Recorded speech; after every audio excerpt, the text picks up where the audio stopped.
यद्भासा भासते विश्वं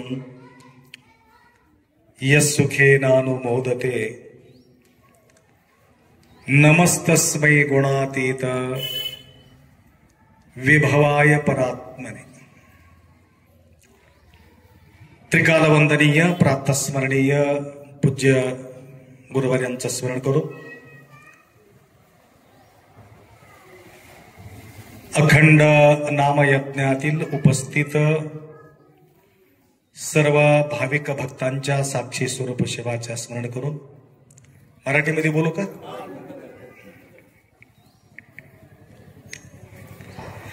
धन्य आज दिन भला मा थोर लाभ झाला, बहुत सुकृताचे गाठी तेणे झाले संत भेटी।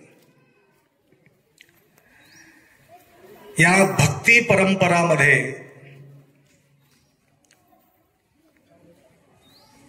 आपण पाहतो अनेक साधू संत योगी पुरुष जास्त महत्व कोणाला दिले? निराकार असलेले परमपिता परमात्मा आशुतोष भोलेनाथ भगवंताच्या स्वरूपाला जास्त महत्व दिलं, किंवा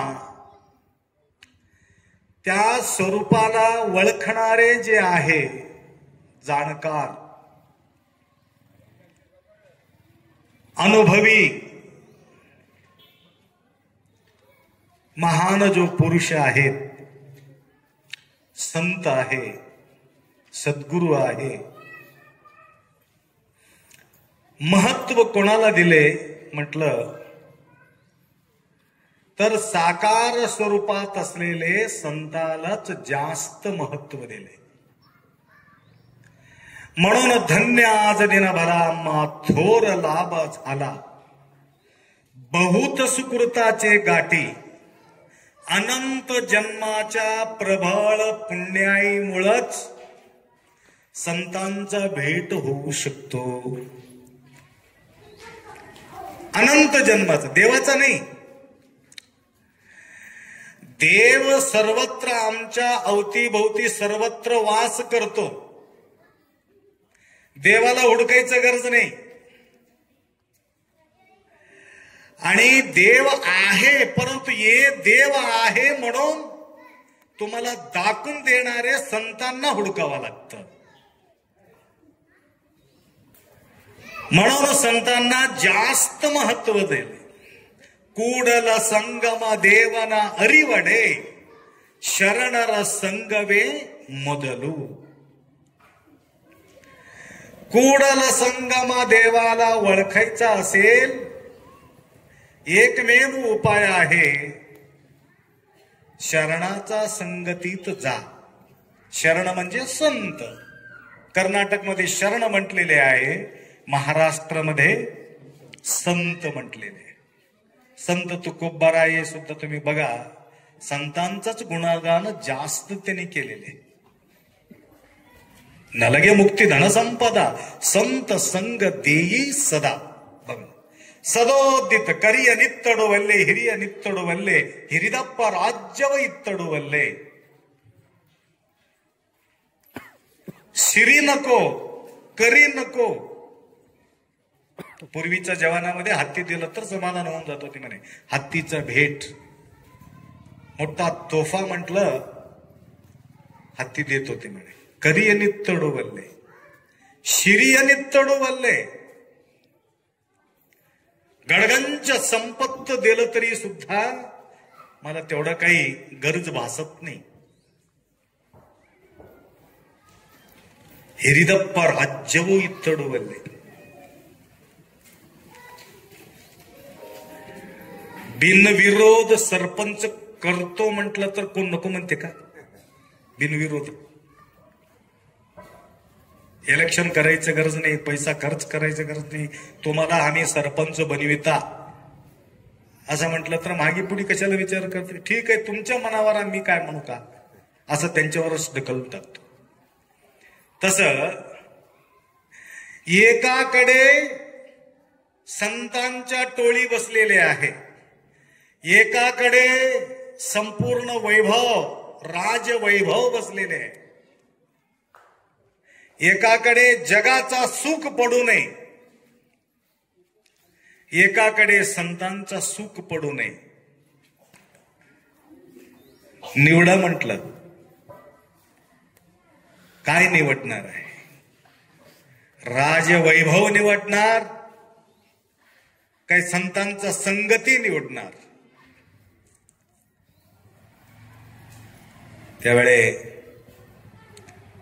अनुभवी संत म्हणतात, हिरिदप्पा राज्यवू इत्तडू वल्ले शरणरा सूळ.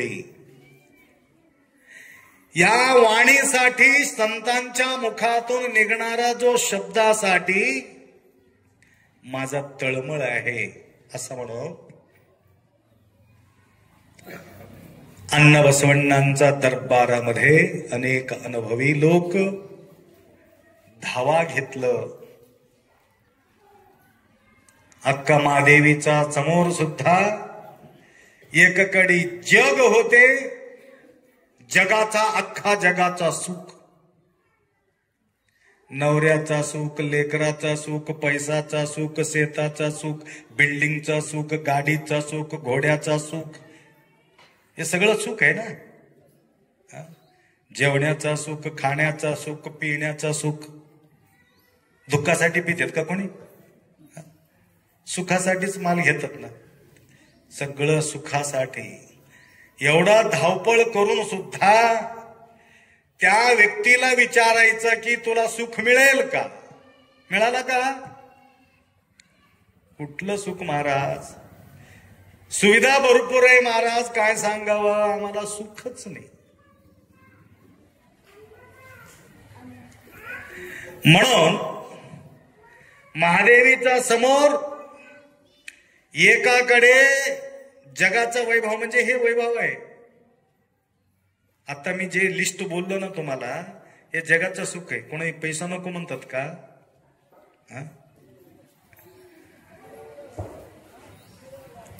संपूर्ण टोटल सुख एक बाजूला, एक बाजूला ईश्वराचा सुख, जगदीश्वराचा सुख.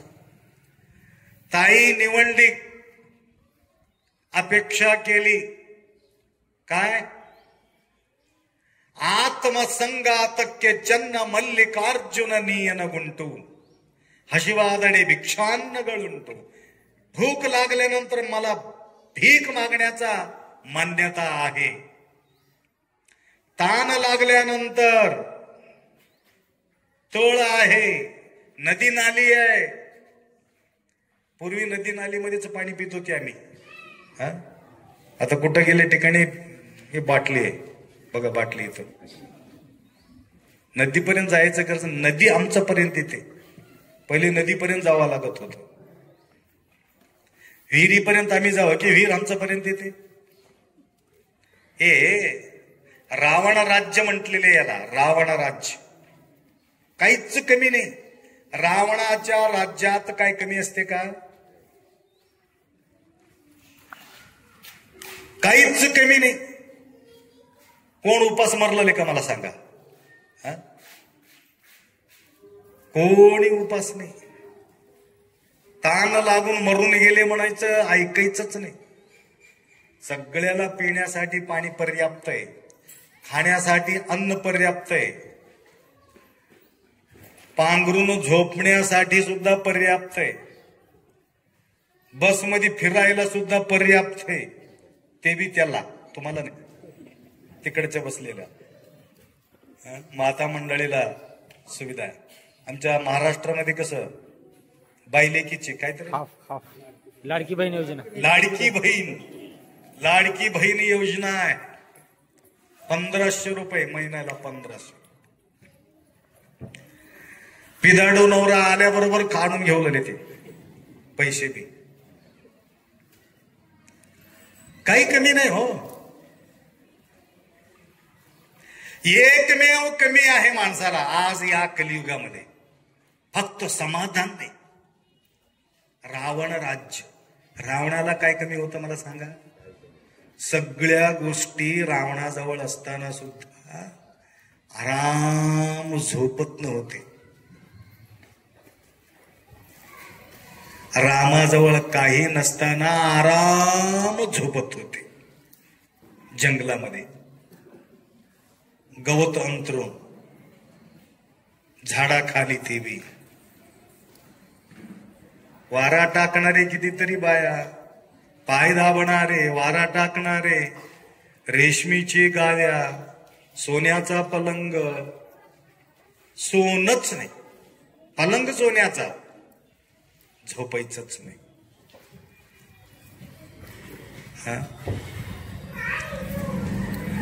म्हणून या ठिकाणी धन्य आज दिन बाला.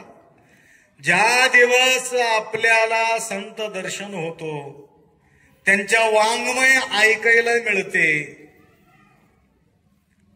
तो दिवस धन्य म्हणायचं.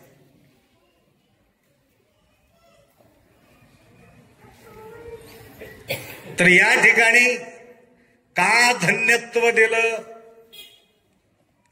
गेल्या वर्षी अपेक्षा केली होती आम्हाला बोलविण्याचा, काय करावं, अचानक आम्ही येऊ शकलेले नाही. तर यांना वाटलं आज तर येते की नाही. आता हरिपाठ होणार आहे, माऊली उशिरानं आला तर अवघड होईल, नेम आपल्याला टाळता येत नाही. म्हणून घडी घडी घडी घडी येण्यासाठी संजीव, हा, संजय वाच, संजय, हा, ते धृतराष्ट्र त्याला विचारत होत, कुठपर्यंत आले, कुठपर्यंत गेले, काय काय चालले. आमचं हे तुमचे होळ समुद्राचा संजय महाराज कुठपर्यंत आले, काय काय करलं नाही, ते कोणत्या गावाला गटले, इथं बसूनच ते मला बघत होते. हे तुमच्या गावच्या संजय आलं का. जोड लावण्याचा जो प्रयास गेल्या वर्षी तुमच्या या गावामध्ये गाडीला आढळून, माऊली थोडा वेळ द्या आम्हाला. बरं आहे, अजूनही पत्र फर्स्ट क्लास मारून, हा, मंडप शोभा तुम्ही केलेले, किती बी पाऊस पडला तर काही टेन्शन नाही. तिकडं पाऊस लई पडले संतपूरला, टंट वगैरे सगळं उडून गेलेत. किती छान केले बघा, एकदम नंबर 1. हे सेवाचा प्रतिफळ आहे. दरवर्षी होते का इथं बघा, 53 वर्ष, 53 इयर्स. आबा बाबा बाबा, अखंड नाम यज्ञ.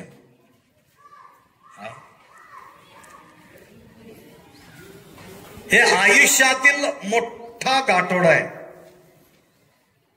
तुमच्या आयुष्यातील.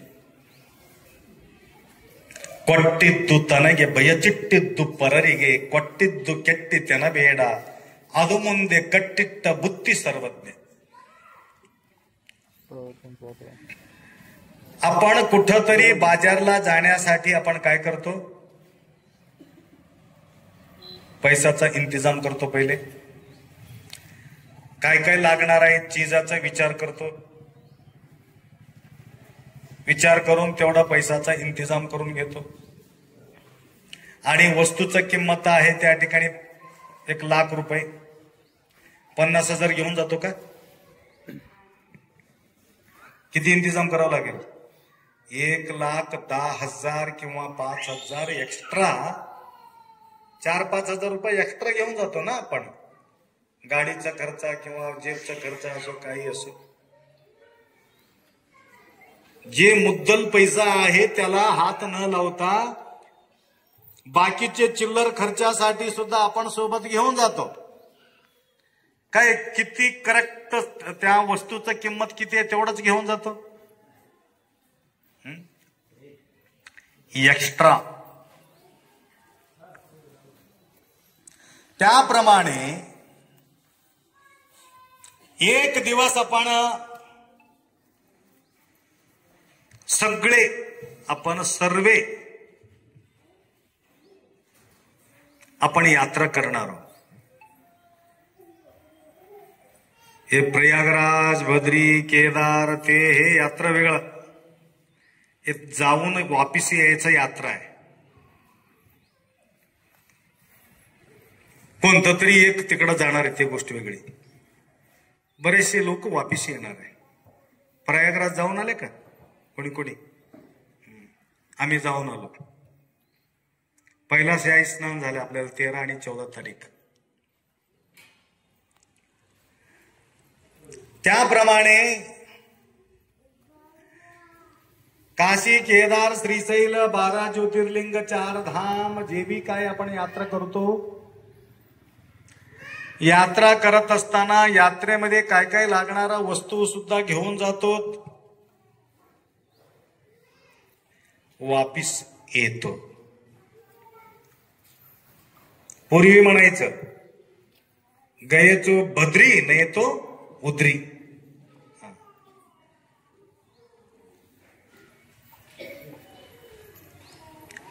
तस एक दिवस आमचीही यात्रा होणार आहे.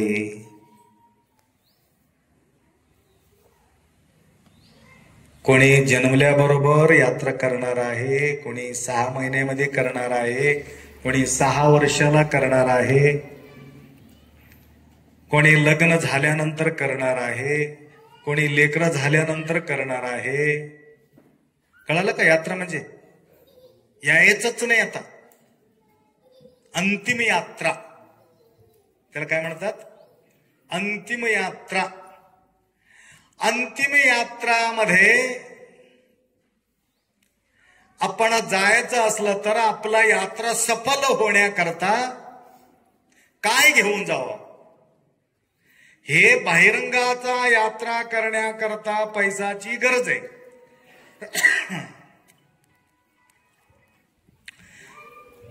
मरून जाणाऱ्या व्यक्तीला कोणता यात्रा त्यांच्या सफल होण्याकरता काय बांधून घेऊन जायचं?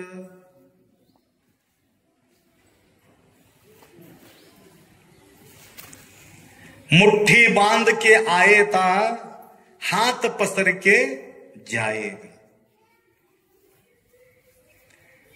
परंतु न दिसणारा वस्तू गाठोडा बांधून घेतो.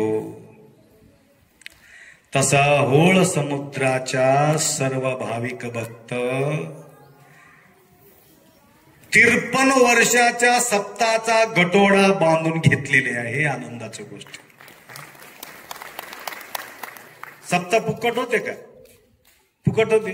महाराज फुकट येतात, कीर्तनकार फुकट येतात, भजन मंडळी फुकट येतात. काही ना काही त्यांना द्यावंच लागेल ना. भंडारा फुकट होते का? नाही. दिल्याशिवाय होत नाही.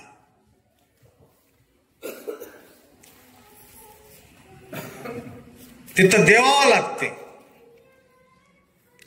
हे दिलेले तुमच्या बँकेमध्ये जमा राहत नाही. हे अकाउंट वेगळं आहे. हे अकाउंट खोलावं लागतं. कुठं खोलायचं राहते? ते ऑटोमॅटिक खुलते. तिथं जाऊन थंब द्यायचं गरज नाही. हे पुण्याचा गाठोडा आहे.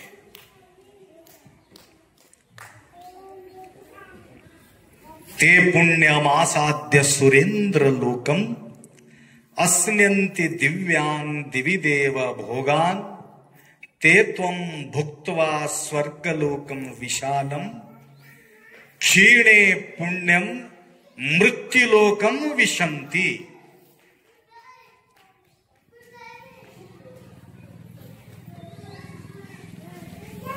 लक्षात आलं का? 2च स्थळ आहे. ಇಲ್ಲಿ ಸಲ್ಲುವವರು ಅಲ್ಲಿ ಸಲ್ಲುವರಯ್ಯ, ಇಲ್ಲಿ ಸಲ್ಲದವರು ಅಲ್ಲಿ ಸಲ್ಲರಯ್ಯ.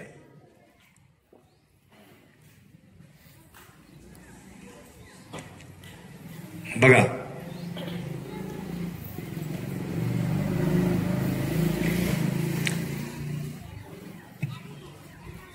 कोणत्या पद्धतीनं सांगितले? बराच वेळ मी बोललो, परंतु तुम्हाला आठवण करून देतो. अचानक 2 व्यक्तीचा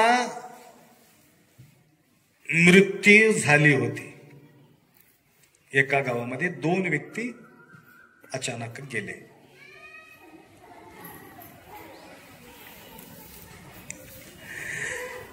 आणि असाच थोडा थेंब पडत होते.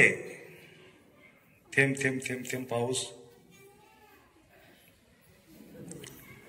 6 शास्त्र, 4 वेद, 18 पुराण, उपनिषद, संपूर्ण टोटल पारंगत असलेले एक काशीचे पंडित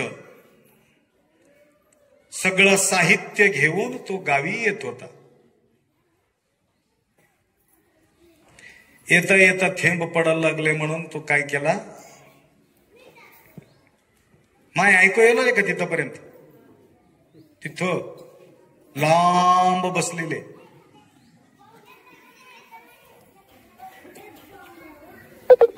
आवाज भी खूप छान आहे. आवाज सिस्टम छान असेल, बोलणारा माणूस अजून 2 गोष्टी जास्त बोलतो. सगळं जेवण झालं समजा, झाल्यानंतर तळालेले भजी घेऊन आले किंवा जिलेबी घेऊन आले, पोट भरले, एक बघतो, जास्त काही नाही, एक बघतो. तसं सिस्टम व्यवस्थित राहिलं ना, आता थोडं लांबते, तरी सुद्धा मी लांबू शकत नाही. तुमच्या वेळाच्या आत मी सोडणार आहोत. तर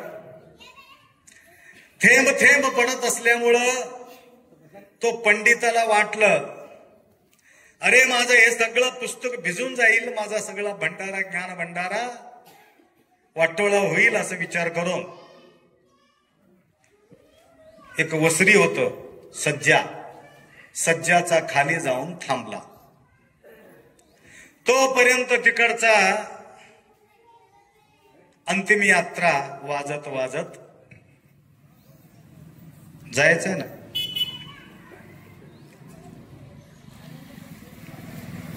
वाजत वाजत येत होते.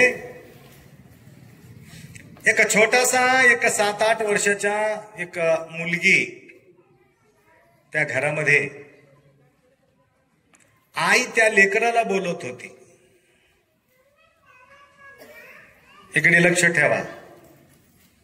काय जात होतं तिथं? यात्रा, अंतिम यात्रा निघाले होते. तिथं वस्त्रीवर कोण थांबले होते? काशी पंडित त्या ठिकाणी थांबलेले होते. म्हणजे तुम्ही माझ्याकडे लक्ष ठेवले की नाही म्हणून विचारायचं. माय लक्षात आहे ना? त्या लेकराला आई बोलली, माय हाक मारले, काय आई? काय काय नाही, आता एक अंतिम यात्रा निघालेली आहे.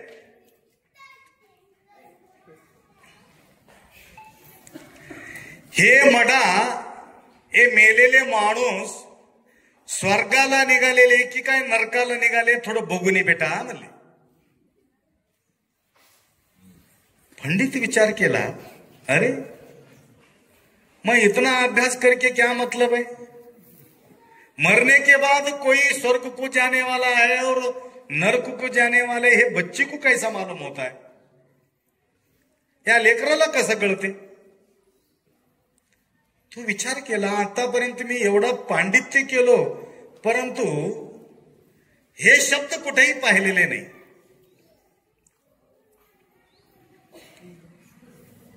बघूत काय घडते. ते लेकरू पळत पळत बाहेर आले. वाजत वाजत वाजत निघाले होते सगळं. पळत जाऊन तिकडं सगळं पाहून आई म्हणून हाक मारले. काय माय? काय हे? काय नाही, हे डायरेक्ट नरकाला चालले बघा. हे जे आहे ना, नरकाला निघाले. तोपर्यंत अजून एक 2 व्यक्ती मेले होते, अजून एक त्या ठिकाणी निघाले होते. आता बघ अजून एक दुसरा आले, त्यांना कुठं चालले बघून ये.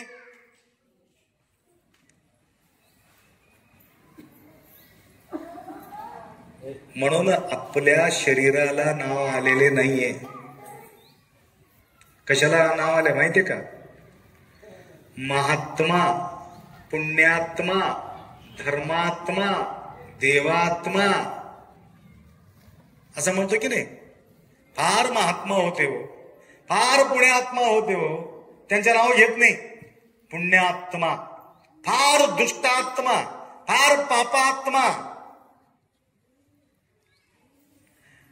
वाटोळा करून गेला, सत्यानाश करून गेला, बर्बाद करून गेला, हे दुष्टात्मा. गेल्यानंतर मी म्हणतो दुष्टात्मा. काहीच ठेवलेले नाही. मंगळसूत्र सुद्धा विकून खाल्लंय, विकून पिलंय, काही ठेवले नाही, बर्बाद करून टाकले. काय म्हणावे तुम्हाला, ऐसा कैसे मूढ झाला. मूढ म्हटले तर आता बघून ये माय. पळत पळत गेली, अजून बघून आली. माय काय सांगू म्हणले, काय हे बिलकुल डायरेक्ट स्वर्गाला निघालेले.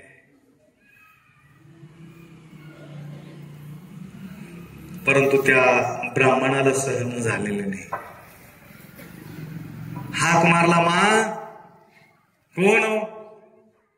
मी या गावच्या ब्राह्मण देवता आहे. मी काशीहून आता आलो. 48 वर्ष काशीमध्ये माझा वास होत. परंतु आतापर्यंत मडाला बघून निर्णय करण्याचा शक्ती माझ्याजवळ नाही. परंतु या छोट्याशा लेकराला कसं कळते माय, थोडा सांगा. त्यावेळे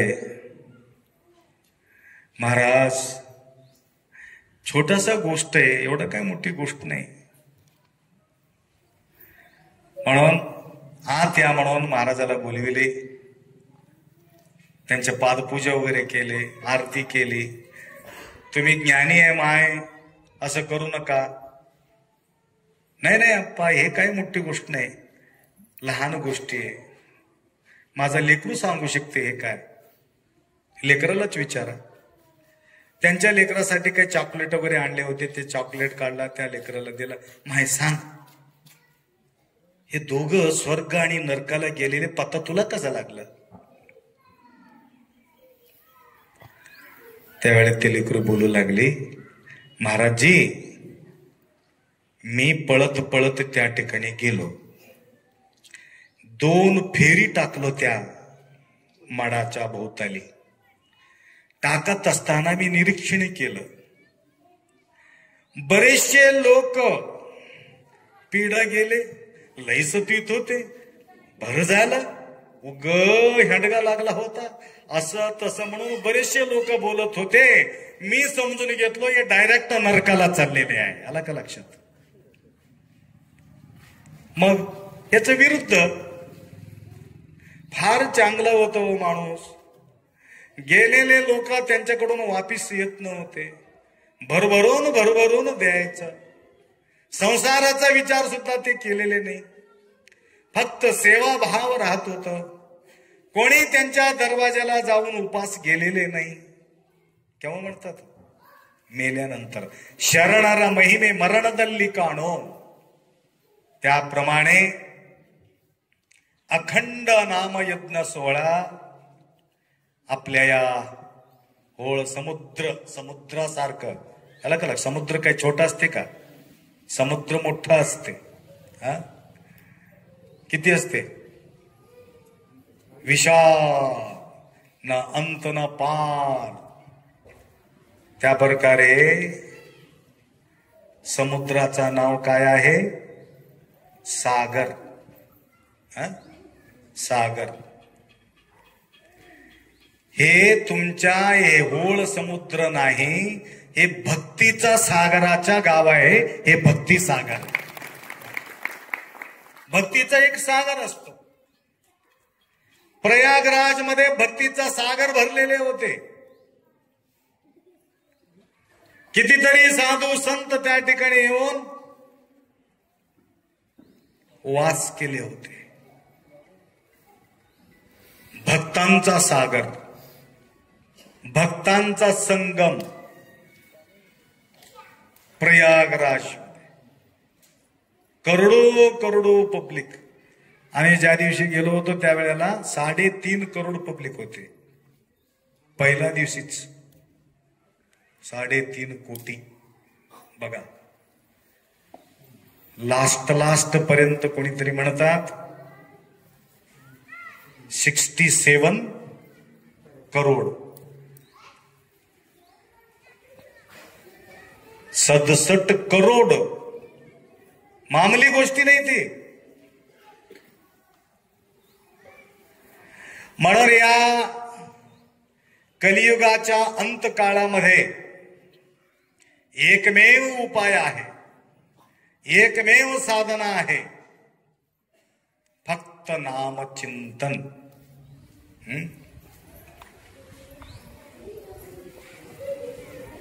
भजन हे सार. कलियुगामध्ये कोणते सार आहे? भजन हे सार आहे. भजन आणि भोजन दोन गोष्टी होत्या ना इथं. भोजन बी होते आणि भजन बी होते. फक्त भजन ठेवलं तर समाधान होई ना, त्याच्यासोबत काय पाहिजे? भोजन बी पाहिजे. मराठीमध्ये म्हणतात बघा, पहिले पोटोबा नंतर विठोबा. नंतर बघू, पहिला पोट थंड पाहिजे. पोट थंड असेल तर सगळ्या गोष्टी आहे. तर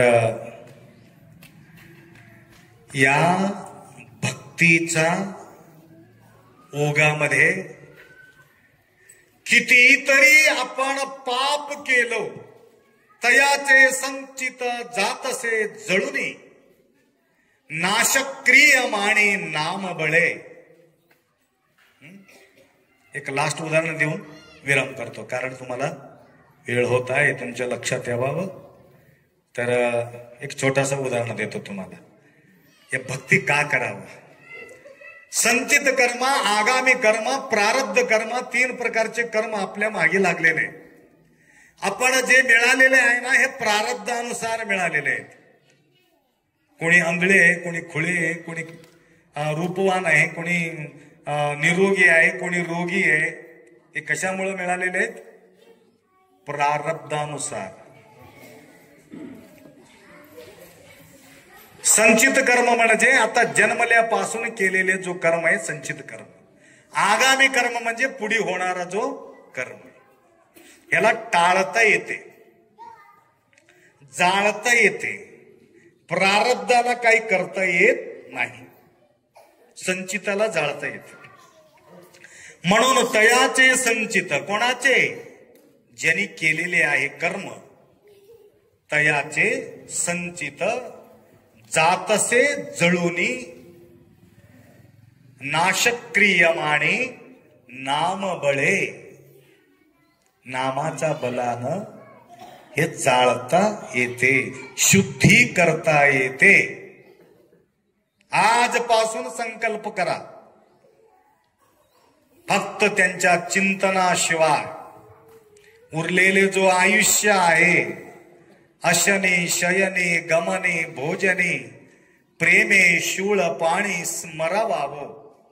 स्मरण करत राहायचं, प्रत्येक श्वासाला स्मरण करायचं.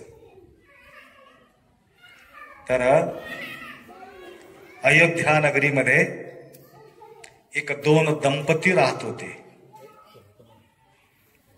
माय ऐका, छोटासा उदाहरण सांगून विराम करतो.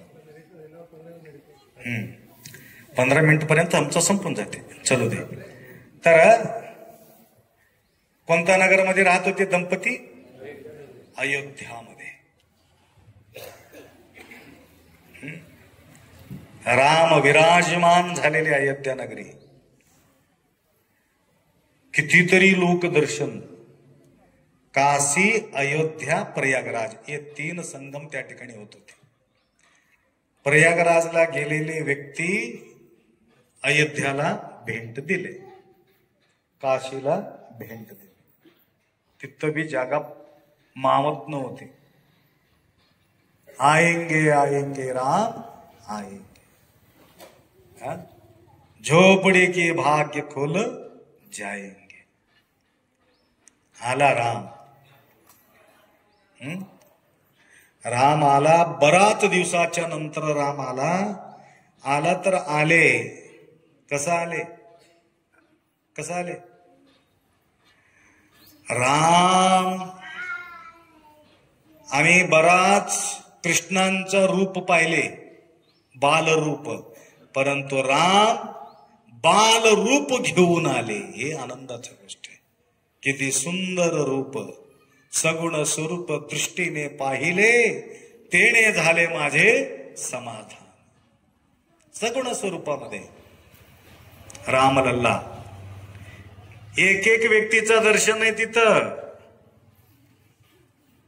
150-200 लोकाला एकाच वेळी दर्शन घेण्याचा सुविधा त्या ठिकाणी केली.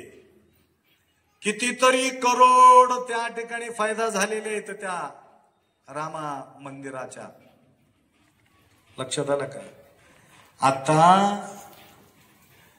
पाकिस्तानमध्ये सुद्धा राम मंदिर निर्माण करावं म्हणून मुसलमान लोक सुद्धा निर्णय घेतले. परवा बैठक घेतली. कोणीतरी विचारले, क्या ऐसा क्यों सोच रहे हो? राम मंदिर निर्माण करने के लिए क्यों तुम्हारा दिल में ख्याल में आ गया? जब तक मंदिर नहीं बनेंगे तब तक हमारा ये भूमि का विकास नहीं होगा, प्रगति नहीं होगा, ये समझ में आ गए बोले. लक्षात आलं का? म्हणून या ठिकाणी आपल्या भारता भूमीमध्ये मंदिरचं जे इन्कम आहे, गव्हर्नमेंटला सुद्धा तेवढं इन्कम नाही, तेवढं इन्कम आहे. तर ललाचा रूप घेऊन त्या ठिकाणी तो आलेले आहे. तसा अयोध्या नगरी 2 जोडी राहत होते. दशरथ राजांच्या वडिलांच्या काळ, ऐकून घ्या सांगतो तुम्हाला. दशरथ राजांच्या वडिलांच्या काळात तो राजा होता तेव्हा 2 दंपती, फार गंभीर परिस्थिती आणि फार सुंदर होती त्या जोडी. दुसऱ्यांच्या घरी सेवा करण्यासाठी एक शेठच्या घरी ते जात होती बाई. आता बी जातात ना, झाडू मारायला, भांडे घासायला, रोटी बनवायला, स्वयंपाक करायला. आता बी जातात. आता ते बी बंद झाले. ऐकू लागले का? ते बी बंद झाले. मी परवा गेलतो हैदराबादला. एवढं मोठं घर बांधले, एवढं मोठं घर बांधले. त्या ठिकाणी देवघर आणि किचन रूम 2 राहतात ना. तिथं किचन रूमच नाही आणि देवघर तर नाही. मी म्हटलं हे किचन वगैरे कुठं आहे? किचन म्हणजे कळालं का? स्वयंपाकघर. स्वयंपाकघर कुठे है? वो किचन का जरूरत नहीं, स्वामी जी बोले. क्यों? हम होटल से मंगा लेते डेली. कौन बनाना सब? मग मंदिर वो भगवान के पास जाके दर्शन करके आते. ऑर्डर देऊन टाकते त्यांनी, स्वयंपाक बनवायचंच बी नाही. तसं त्या अयोध्या नगरी एक शेठच्या घरी स्वयंपाक बनविण्यासाठी ते बाई जात होती आणि खूबसूरत ते बाई असल्यामुळं शेठचा वाईट नजर त्या बाईवर पडलं. बोलता बोलता बोलता बोलता पिता रक्षति कौमारे भर्ता रक्षती यौवने,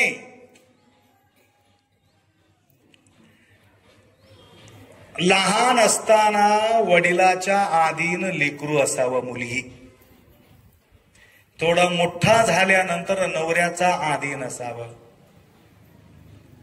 म्हातारी झाल्यानंतर मुलाचा आधीन असावं, स्त्री स्वतंत्र राहू नये, मोकळं सोडू नये. मोकळं सोडत आहे म्हणून अनेक भानगडी होऊ लागलेल्या आहे. दररोज मला काही 10-20 केस माझ्या कानापर्यंत येतात. अप्पा बघा ओ बघा सत्यानाश झाले. काय झाले? पुण्याला होते हो माझा लेकरू, काय झाले? तिकडच लावून घेतली. सावधान समय करण्याचा काय गरज पडलेले नाही, लय अवघड झाले. म्हणून त्या वाईट नजर त्या व्यक्तीचा, शेठचा नजर त्या बाईवर पडलं. नंतर दोघांच्या बोलणं सुरू झाली. नंतर बोलता बोलता बराच वेळ इकडीच व्यतीत करू लागली.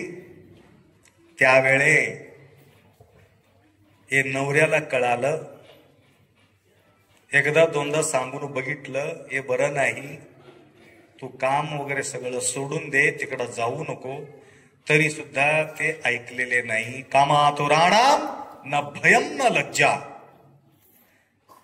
क्षुधातो राणम न रुचिम न वेला, चिंतातो राणाम न सुखम न निद्रा, लोभातो राणाम न गुरुर न बंधू, कामातो राणाम न भयम न लज्जा. न भय राहते ना लज्जा राहते. तरी सुद्धा जाणं येणं सुरू ठेवली. त्यावेळे सहन न होता तो नवरा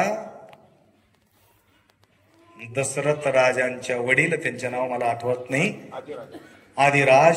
आदिराजकडे त्यांनी गेला. किती हुशार आहे बघा ऐकणारे बी.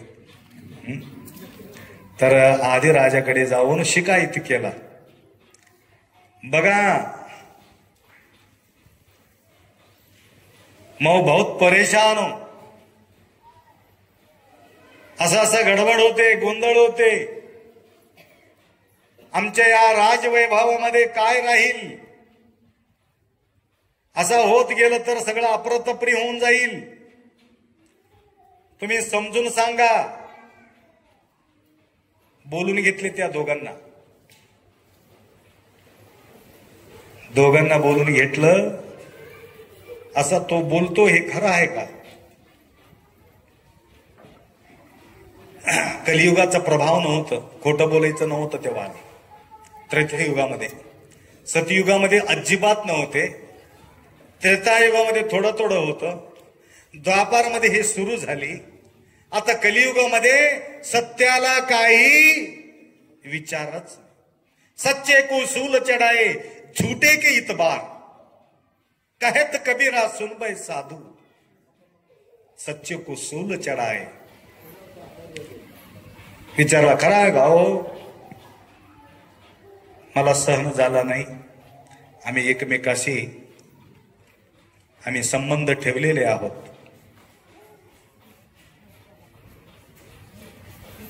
सोडू शकतोस का? राजासाहेब सुटका होत नाही. नवऱ्याला सांगितलं, आता तो निघून जा. आता जे पाप केलेले लोकांना शिक्षा देण्याचा काम राजाचा असतो, यांना मी शिक्षा देतो म्हटले. काय शिक्षा? या दोघांच्या डोळा फोडून टाकतो म्हणले. दोघांचेही डोळं फोडून टाकलं. आणि फोडलं तर फोडलं. आमच्या या अयोध्या नगरी तुम्ही राहता कामा नाही, हे लोकांना कळायला पाहिजे. डोळा काढून हकलपट्टी केले. जंगलात सोडून दिले. त्यांना जंगलात सोडून दिले. दोघांच्या प्रेमापोटी डोळा नाही तरी सुद्धा जीवन कसं तरी जगले. ते एक लेकरू जन्माला. फक्त देवाचा स्मरण करत राहिले ते लोक, प्रायश्चित करत राहिले, फक्त चिंतनात राहिले. सततम कीर्तयन्तो माम ये जना पर्युपासते तेषां नित्याभियुक्तानां योगक्षेमम वाहम्यहम. देव येऊन सेवा करत होता त्या आंधळ्या लोकाच्या. तेवढं भक्ती करत होते ते. त्या भक्तीचा पोटी, भक्तीचा गोळा त्यांच्या पोटी जन्म घेतले. त्यांचे नाव आहे श्रवण कुमार. लक्षात आलं त्यात? श्रवण कुमार. आणि उत्तम गतीही सुद्धा त्यांना मिळाले. आखरी घटना काय काय घडले बाकीचे तुम्हाला सगळ्याला माहिती, बाकीचं सांगायचं गरज नाही. हे पहिल्याची माहिती कोणाला माहिती नव्हतं. तर सांगायचं म्हणजे तेवढा पापी लोकांना उत्तम गती मिळण्याचं एकमेव कारण आहे, अखंड नाम यज्ञ ते केलेले होते, दुसरं काहीच नव्हतं. म्हणून तयाचे संचिता जातसे जळुनी नाशक्रियमाणे नाम बले. नामाचं बळ एवढं असतो. आपल्या गावी तर अखंड नाम यज्ञ या ठिकाणी तुम्ही करत आहात. त्याच्या अतिरिक्त आपल्याला काय पाहिजे? तरी आपल्या प्रती आपण निष्ठा बाळगून अनेक कार्य करता. तंबूरचे आप्पा थोडा कर्नाटक सोडून मराठीत गेले, परंतु तिथं जाऊन थोडा मराठी छान शिकून दोन गोष्टी छान बोलतात म्हणून आमच्या प्रती श्रद्धा बाळगून आम्हाला तुम्ही बोलावून घेतलात. इतकं शांत चित्तानं बसून तुम्ही ऐकलात. तर आपल्या जीवन सफल होण्याकरता, आपला जीवन कल्याण करून घेण्याकरता, आपुलिया कल्याण व्हावे ज्यांच्या चित्ती त्यांनी शिवप्रती शरण जावे. कल्याण स्वरूपी कल्याण रमण नाम हे कल्याण प्रदर्शनचे. कोणाला शरण गेल्यानंतर आमचं कल्याण होईल? बायकोचा शरण गेल्यावर, नवऱ्याचा शरण गेल्यावर, लेकराचं शरण गेल्यावर, पहिला पैशाला शरण गेल्यावर, दोस्ताला शरण गेल्यावर? बिलकुल नाही. आपल्या कल्याण फक्त ईश्वराला शरण गेल्याशिवाय आमचं कल्याण होणार नाही. म्हणून अशा हा कल्याणकारक विचारधारा व्यक्त करण्यासाठी कीर्तनकार, भजन, प्रवचनकार, पारायण, गाता भजन, हरिपाठ, सर्व गोष्टी या ठिकाणी कंटिन्यू मध्ये होत आहे. तर तुम्हा सगळ्यांच्या जीवनामध्ये सुख, शांती, समाधान, आयुष्य, आरोग्य, ऐश्वर्य तुम्हाला वेळोवेळ प्राप्ती हो एवढा अपेक्षा व्यक्त करून दोन शब्द या ठिकाणी विराम करू. सांब जय नमः पार्वती.